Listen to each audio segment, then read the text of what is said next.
हमारे बहुत सारे फ्रेंड्स का एक कॉमन क्वेश्चन होता है कि यदि हम इंग्लिश माध्यम से हैं, इंग्लिश मीडियम से हैं, तो एमबीपीएससी मेंस की तैयारी कैसे करें। देखिए, वैसे देखा जाए तो काफ़ी इंपॉर्टेंट क्वेश्चन है। आप सभी लोगों को ध्यान से सुनना चाहिए।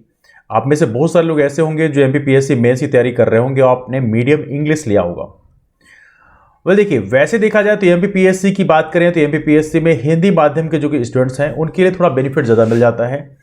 इसका रीज़न ये है कि एमपीपीएससी मेंस में कुछ ऐसे पेपर होते हैं जो प्रॉपर हिंदी में होते हैं। ऐसे यदि हम बात करें paper 1, paper 2, paper 3, paper 4, GS के 4 पेपर होते हैं। ये किसी मीडियम में आप लिख सकते हैं, चाहे हिंदी माध्यम हो चाहे इंग्लिश माध्यम हो। लेकिन इसके बाद जो हिंदी का पेपर होता है, हिंदी का पेपर प्रॉपर आपको हिंदी मीडियम में लिखना होता है। और कमाल की बात यह है कि उसके लिए आपका हिंदी का जो पार्ट है वो बढ़िया होना चाहिए, बिकॉज हिंदी का जो पेपर है वो स्कोरिंग होता है। मतलब इसके मार्क्स आपके मेंस के मार्क्स में ऐड किए आते हैं और उसी पे रैंकिंग डिसाइड होती है। तो ऑब्वियस सी बात है, हिंदी के पेपर में आपको अच्छे नंबर स्कोर करना पड़ेगा। और एमबीपीएससी मेंस में आपको ऐसे नहीं बल्कि निबंध लिखना होता है। निबंध जो है आपको हिंदी माध्यम में लिखना होता है, ये इंग्लिश माध्यम में अलाउड नहीं है। तो यहां पे 2 पेपर आपके सामने ऐसे हैं जो आपको प्रॉपर हिंदी में लिखने होंगे। तो ऑब्वियस सी बात आप कह सकते हैं कि हिंदी मीडियम के जो स्टूडेंट्स हैं उनके लिए थोड़ा यहां पे बेनिफिट मिल जाता है। एक तो बड़ा बेनिफिट ये है। दूसरा, जब आप पढ़ाई करते हैं तो वहां पे आप देखेंगे कि एमपीपीएससी का जो सिलेबस है उसमें झुकाव थोड़ा सा हिंदी माध्यम की तरफ ज्यादा है। एज ऑफ नो हिंदी और निबंध के पेपर में आपने देख लिया। लेकिन बाकी यदि हम पेपर की बात करें तो जैसे यदि हम मेंस की तैयारी कर रहे हैं और आपने यदि specially Madhya Pradesh current affair की बात करें तो मध्य प्रदेश करंट अफेयर का जो पोर्शन है ये ऐसा पोर्शन है जो आपको हो सकता है इंग्लिश मीडियम में उतना अच्छा ना मिले। That's a possibility. देखिए, करंट अफेयर तो इंग्लिश मीडियम से बेहतर कहीं नहीं मिलेगा। लेकिन जहां तक ये बात करें मध्य प्रदेश करंट अफेयर का, तो मध्य प्रदेश करंट अफेयर का पोर्शन शायद आपको इंग्लिश मीडियम में उतना अच्छा ना मिले। That's the possibility. ये आपको हिंदी मीडियम में शायद थोड़ी ज्यादा बेहतर मिलता है। इसके अलावा मध्य प्रदेश की जो बुक्स हैं उसमें भी देखा जाए तो जो इंग्लिश मीडियम की बुक्स हैं उसमें कई बार उतनी बढ़िया क्वालिटी आपको नहीं मिल पाती। हिंदी मीडियम की जो बुक्स हैं उसमें क्वालिटी ज़्यादा बेहतर मिलती है। और इवनली ऑब्जेक्टिव जो बुक्स हैं उसमें जो बेसिकली बहुत सारे एमसीक्यूज हैं, बहुत सारी प्रैक्टिस आपको करनी है, वहां भी इंग्लिश मीडियम के बजाय हिंदी माध्यम का थोड़ा सा बोलबाला ज़्यादा है। तो ऐसी कंडीशन में इंग्लिश मीडियम के बच्चों को क्या करना चाहिए, इसके बारे में थोड़ा डिस्कस करते हैं। देखिए, पहली बात तो आपको एमपीपीएससी मेंस में आपको हिंदी का पेपर देना है। तो हिंदी का पेपर यदि आपको देना है एमपीपीएससी मेंस में तो थोड़ी सी आपको हिंदी से आपको जो एक हमारा बिहेवियर होता है कि हिंदी में हम ज़्यादा परफॉर्म नहीं करते, हिंदी में ज़्यादा काम नहीं करते, वो चीज़ थोड़ी सी हटानी पड़ेगी, क्योंकि एमपीपीएससी में आपको हिंदी में काम करना पड़ेगा। तो हिंदी वाला पार्ट आपको करना शुरू कर देना चाहिए। तो यहाँ पे आपको हिंदी के जैसे न्यूज़पेपर आप पढ़ सकते हैं बीच बीच में, और हिंदी की जो किताबें हैं, हिंदी के लिए प्रॉपर जो बुक्स हैं, जो स्पेशली ग्रामेटिकल बुक्स हैं या हिंदी के निबंध की बुक्स हैं, उसको आप थोड़ी थोड़ी बीच में पढ़ते रहें। इससे फायदा ही मिलेगा कि आपका हिंदी का जो वोकेब है वो तैयार होगा। और दूसरी बात यह है कि हिंदी को कैसे लिखना है ये चीज़ें भी आपके अंदर डेवलप होंगी। बिकॉज आई एम श्योर जो इंग्लिश मीडियम के स्टूडेंट्स होते हैं उनको कई बार हिंदी लिखना ही प्रॉपर तरीके से नहीं आता। बहुत सारे वर्ड्स ऐसे होते हैं जो उनकी समझ ही नहीं आता बेसिकली क्या है। और बेसिकली इंग्लिश मीडियम वाले स्टूडेंट्स के साथ एक प्रॉब्लम ये भी होती है कि बहुत सारी जो आंसर राइटिंग जब कर रहे होते हैं तो उनके जो माइंड में थॉट्स आते हैं वो थॉट्स वो इंग्लिश में आते हैं, वो हिंदी में नहीं आते। बिकॉज ऑब्वियस सी बात है, आप इंग्लिश मीडियम इसीलिए ले रखे हो बिकॉज आपके थॉट्स इंग्लिश में आते हैं और इसके चलते आप इंग्लिश में सारी चीज़ें लिखना पसंद करते हैं। लेकिन जब उसे हिंदी में लिखना होता है तो आपको एक प्रकार से ट्रांसलेशन करना होता है। तो यहाँ पे मेरा सजेशन ये है कि यदि आप हिंदी माध्यम में थोड़ा सा टच करना शुरू कर देंगे, हिंदी माध्यम की जो बुक्स हैं और साथ में जो न्यूज़पेपर्स है उसको पढ़ना शुरू कर देंगे, तो यहाँ पे आपको बेनिफिट मिलेगा। ठीक है, तो ये बेसिक चीज़ है जो आप इंग्लिश मीडियम वालों को करना है। तो हिंदी के साथ में जो आपने डिस्टेंसिंग बना रखी है वो डिस्टेंसिंग आप थोड़ी कम करें। जो हिंदी माध्यम की जो किताबें हैं उसको भी थोड़ा थोड़ा पढ़ने की हैबिट डालें, जिससे कि आपको एटलीस्ट वोकेब तैयार होगा। एटलीस्ट आपको जो कंटेंट है, क्योंकि निबंध लिखने के लिए कोई थोड़ा मोड़ा कंटेंट नहीं चाहिए, खूब सारा कंटेंट चाहिए। तो उसके लिए बेसिकली आपको हिंदी माध्यम की जो बुक्स हैं, हिंदी माध्यम के जो निबंध की बुक्स हैं उसको थोड़ी थोड़ी पढ़ते रहना है, जिससे एटलीस्ट आपके अंदर वोकेब तैयार हो, आपके अंदर सेंटेंस फॉर्मेशन स्टार्ट हो, आपके अंदर हिंदी में लिखने से इमोशन पैदा हो। ऐसे आमतौर पर जो मीडियम हमारा होता है आमतौर पर उसी लैंग्वेज में हम कंफर्टेबल फील करते हैं, हमारे जो इमोशंस होते हैं उसको रिप्रेजेंट करना महसूस करते हैं, है ना। जैसे मान लीजिए आप हिंदी भाषी हैं तो आप हिंदी लैंग्वेज में आप चीज़ें लिखते हैं तो आपका हिंदी लैंग्वेज में बेहतर इमोशंस आप प्रेजेंट कर पाते हैं। यदि आप इंग्लिश माध्यम के हैं तो आप इंग्लिश लैंग्वेज में आप बेहतर तरीके से अपने इमोशंस को प्रेजेंट कर पाते हैं। लेकिन सपोज करिए आप इंग्लिश मीडियम के हैं और आपको हिंदी माध्यम में लिखना है या हिंदी माध्यम के इंग्लिश मीडियम में लिखना है आपको, तो वहां पे आपको फिर दिक्कत होने लग जाती है। लेकिन इसके लिए बेस्ट तरीका ये है कि आप हिंदी सब्जेक्ट के साथ में, हिंदी जो लैंग्वेज है उसके साथ थोड़ी कंफर्टेबल होने के लिए आप हिंदी के जो न्यूज़पेपर हैं उसको आप देखना शुरू कर दें, और साथ में हिंदी के जो प्रॉपर तरीके से निबंध की बुक्स हैं उसको थोड़ी सी आप देखना शुरू कर दें, जिससे एटलीस्ट आपको सेंटेंस फॉर्मेशन करने में और निबंध लिखने में किसी तरह की दिक्कत ना हो। पहली बात। नाउ दूसरी क्वेश्चन बनता है कि इंग्लिश मीडियम के जो स्टूडेंट्स हैं वो तैयारी कैसे करें। तैयारी करने का बिल्कुल बेसिक सेम है जैसे आप तैयारी करते हैं किसी भी एग्जाम की। जैसे कि आप, पहली बात, आपके साथ सिलेबस होना चाहिए। सिलेबस बिल्कुल आप इसका प्रिंट आउट ले लें, या वैसे मैं सजेस्ट करता हूं अपने हाथ से लिखें। अपने हाथ से लिखने से बेनिफिट ये मिलता है कि सिलेबस के हर एक पार्ट में आपका फोकस रहता है। ऐसे कहते हैं ना, किसी चीज़ को जब आप लिखते हो तो फोकस ज़्यादा बेहतर होता है। लिख के जो लोग याद करते हैं उनको चीज़ें ज़्यादा दिन तक याद रहती हैं। जो लोग सिर्फ पढ़ के याद करते हैं उनको शायद हो सकता है चीज़ें भूल भी सकते हैं, लेकिन जो लोग लिख के याद करते हैं आमतौर पे देखा गया है कि उनकी मेमोरी ज़्यादा बेहतर होती है। तो मैं कहूँगा सिलेबस आप एक बार लिख लें, जिससे एटलीस्ट आपको हर एक एरिया में आपका फोकस प्रॉपर तरीके से हो जाए। सिलेबस करने के बाद में आपको प्रीवियस ईयर क्वेश्चन देखना है। प्रीवियस ईयर क्वेश्चन, चूंकि हम मेंस की बात कर रहे हैं तो मेंस की प्रीवियस ईयर क्वेश्चन प्रॉपर तरीके से देखना है। देखिए, यूपीएससी के जो क्वेश्चंस होते हैं उनका लेवल ऐसा होता है कि वहां पे एनालिटिकल एंगल को ज्यादा फोकस करते हैं, वहां पे एनालिसिस वाला पार्ट को ज्यादा फोकस किया जाता है, आपको डीप में एनालिसिस करनी होती है। लेकिन एमपीपीएससी का जो पार्ट है, एमपीपीएससी में ऐसा बेसिकली आमतौर पे नहीं होता है। एमपीपीएससी में यदि आप सिलेबस देखेंगे और प्रीवियस ईयर क्वेश्चन देखेंगे तो उसमें काफी समानताएं मिलेगी। कई बार ऐसा होता है कि सिलेबस से ही सीधे टॉपिक्स उठा के क्वेश्चन डाल दिए जाते हैं, है ना। तो आपको एमपीपीएससी के सिलेबस से बहुत ज्यादा मेहनत करने की जरूरत नहीं है। यदि आप सिलेबस के एक एक टॉपिक को कंप्लीट कर लें तो उससे भी आपका एक बहुत बड़ा पोर्शन तैयार हो जाएगा, है ना। दूसरी बात मैं आपसे आप लोगों से कहना चाहूंगा कि जब आप एमपीपीएससी की तैयारी कर रहे हो तो यहां पे एक चीज और भी काम करना है हमें, वो ये है कि देखिए, जब आप प्रिपरेशन कर रहे हो, प्रीवियस क्वेश्चन आपने देख लिया तो वहां से आपको बेसिकली हल्का सा एक आइडिया मिल गई कि क्वेश्चन कैसे पूछे जाते हैं। प्रीवियस क्वेश्चन देखना चाहिए, क्योंकि एग्जाम के जोन में जाना जरूरी है। क्योंकि हम लोग क्या करते हैं, हम लोग किताब उठाए और पढ़ना शुरू कर दिए, ये एक अच्छी प्रैक्टिस नहीं होती। अच्छी प्रैक्टिस होती है सिलेबस को अच्छी तरह से समझें, उसके बाद प्रीवियस क्वेश्चन को देखें, जिससे आप एग्जाम के जोन में चले जाएं। आपको फीलिंग आने लग जानी चाहिए कि हाँ, एग्जाम में लगभग इस तरह के क्वेश्चन पूछे आते हैं। यदि आपको ये आइडिया मिल जाए, जैसे मान लीजिए आप हिस्ट्री पढ़ना शुरू करना चाहते हो, ऐसे मान लीजिए एमपीपीएससी का सिलेबस है, एमपीपीएससी मेंस में कई सारे पार्ट हैं। एमपीपीएससी मेंस में मैं पेपर 1 को लेता हूँ। पेपर 1 की बात करें तो पेपर 1 में मोस्टली जो हिस्ट्री है और ज्योग्राफी है। ज्योग्राफी के साथ में यहाँ पे थोड़ा सा बेसिकली आप कह सकते हो स्पेस टेक्नोलॉजी कुछ पार्ट है, डिजास्टर मैनेजमेंट का पार्ट है, साथ में वाटर मैनेजमेंट का पार्ट है, ये कुछ पोर्शन है। लेकिन मोस्टली जो है हिस्ट्री और ज्योग्राफी है, इतिहास और भूगोल। ना हिस्ट्री और ज्योग्राफी यदि आप पढ़ना चाहते हो तो इसके पहले मैं कहूंगा कि आप हिस्ट्री यदि पढ़ना शुरू करना चाहते हैं, एंशिएंट, मेडिवल, मॉडर्न सब कुछ पढ़ना चाहते हो, तो उसके लिए पहले जरूरी है कि आप प्रीवियस क्वेश्चन देख लें। क्वेश्चन किस तरह के पूछे जाते हैं ये आपको हल्की सी आइडिया होनी चाहिए। तो आप एमपीपीएससी के जोन में ऑलरेडी होने चाहिए। तो आप यदि पढ़ाई करोगे तो आपका ये नहीं होगा कि आप यहां वहां भटक रहे हो। ऐसे कई बार ऐसा होता है कि हम लोग किसी टॉपिक में बहुत ज्यादा डीप जाने लग जाते हैं, कोशिश ये करते हैं कि उसमें सारे फैक्ट हमें याद हो जाएं, बट बेसिकली उन फैक्ट की बेसिकली एग्जाम में कई बार जरूरत नहीं होती। तो हमें प्रीवियस क्वेश्चन देखने से पता चलता है कि एग्जाम का जोन क्या है। जोन में जाने के बाद में आप जब पढ़ाई करते हो तो आपको चीजें ज्यादा बेहतर तरीके से आप अंडरस्टैंड कर सकते हो ना। यहां पे एक चीज मैं और आप लोग को कहना चाहूंगा कि आप लोग जो पढ़ाई करें, कोशिश करें स्टैंडर्ड बुक्स को फॉलो करें।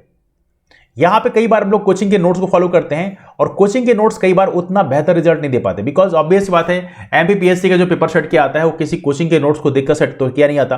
तो आप लोग कोशिश करें स्टैंडर्ड बुक्स को फॉलो करें। जैसे मान लीजिए यदि आप पॉलिटी पढ़ना चाहते हैं तो पॉलिटी के लिए आप लक्ष्मीकांत रेफर कर सकते हैं। मान लीजिए आप हिस्ट्री पढ़ना चाहते हो तो हिस्ट्री के लिए आप, यदि आप इंग्लिश माध्यम के हैं तो आप तमिलनाडु की एनसीईआरटी रेफर कर सकते हैं। हालांकि तमिलनाडु की एनसीईआरटी ओल्ड वाली एनसीईआरटी जो है मार्केट में शायद आपको मिल जाएगी इसकी फोटोकॉपी, तो आप उसको रेफर कर सकते हैं। या तो इनकेस आपको नहीं मिलती तो आप जनरल एनसीईआरटी रेफर कर सकते हैं। हाँ, मॉडर्न इंडिया के लिए कोशिश करेगा स्पेक्ट्रम को रेफर कर लेगा, है ना।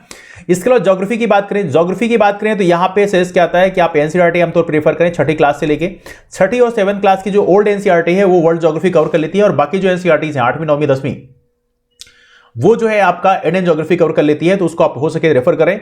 जीसी लियोंग के कुछ टॉपिक्स आप पढ़ सकते हैं। तो जीसी लियोंग की जो किताब है इसको चाहे तो आप खरीद सकते हैं। हालांकि मैं बहुत ज्यादा रिकमेंड तो नहीं करूंगा, लेकिन जीसी लियोंग की बुक जो है उसमें कुछ टॉपिक काफी अच्छे दिए हुए हैं। ऐसे यदि आप उसमें यदि ओशन करंट की बात करें बहुत बढ़िया तरीके से दिया हुआ है। लेकिन ऐसे टॉपिक पढ़ने के लिए मैं सजेस्ट करूंगा, इनकेस आपके समझ नहीं आता तो आप कोशिश करें सीधे यूट्यूब में जाएं और प्रॉपर यूट्यूब में गूगल कर लें कि हाँ बेसिकली ओशन करंट का प्रॉपर डिस्कशन आप देख लें, या एल नीनो लाना का जो इवेंट है वो समझ नहीं आता तो आप थोड़ा सा गूगल कर लें उसको यूट्यूब में जाके। तो वहां पे आपको 1-2 लेक्चर देख लेंगे तो आपके समझ में आ जाएगा। तो वहां बहुत ज्यादा ये रिजिड नहीं होना है कि आपके टॉपिक किताब से समझ नहीं आ रहा है तो आप किताब से ही समझ के छोड़ोगे। आप उसके लिए यूट्यूब में वीडियो देख के भी आप काम चला सकते हो। That's completely okay. नाउ इसके अलावा देखा जाए तो यहाँ पे ज्योग्राफी के लिए आप जैसे पेरियार जैसी किताबों को भी रेफर कर सकते हैं। पेरियार जैसी किताबें भी पर्याप्त होती हैं, पतली किताब है, छोटी किताब है, और उससे आई थिंक आपका काम चल जाएगा, है ना। इसके अलावा यदि हम बात करें और भी बहुत सारे टॉपिक्स हैं, जैसे कि यदि मैं इकोनॉमी की बात करूं, इकोनॉमी जैसे टॉपिक की बात करें तो यहां पे आमतौर पर जो आप किताबें पढ़ते हैं वही पढ़ें, लेकिन इसके अलावा मैक्रो इकोनॉमिक्स यदि आप पढ़ सकें तो मैक्रो इकोनॉमिक्स काफी अच्छी किताब है। मैक्रो इकोनॉमिक्स में आपके इकोनॉमिक्स के सारे कॉन्सेप्ट तैयार हो जाएंगे। हालांकि आमतौर पे लोग रमेश सिंह रेफर करते हैं, रमेश सिंह में इकोनॉमिक्स के बहुत सारे कॉन्सेप्ट हैं, लेकिन कई बार एमपीपीएससी की बात करें, यूपीएससी लेवल का इकोनॉमी अलग है, एमपीपीएससी लेवल का इकोनॉमी अलग है। एमपीपीएससी में इकोनॉमी इतना डीप लेवल का नहीं पूछा जाता, तो मैक्रो इकोनॉमिक्स यदि आप पढ़ लें तो इससे काम आपका हो जाएगा। नाउ इकोनॉमी के साथ में आपको बजट जो है मध्य प्रदेश का और केंद्र का, और इकोनॉमिक सर्वे मध्य प्रदेश का और केंद्र का, ये दोनों चीजें भी आपको पढ़नी पड़ेगी, क्योंकि यहां से भी क्वेश्चन बनते हैं, है ना। तो ये चीजें भी आप लोग करें।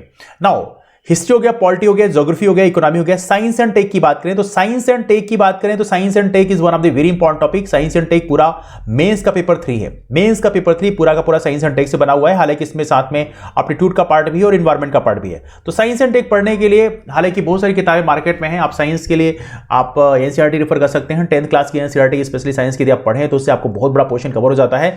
लेकिन फिर भी यदि टेक्नोलॉजी की बात करें, टेक्नोलॉजी वाला पोर्शन काफी इंपॉर्टेंट है, जिसमें स्पेस टेक्नोलॉजी है, डिफेंस टेक्नोलॉजी है, बहुत सारी चीजें हैं।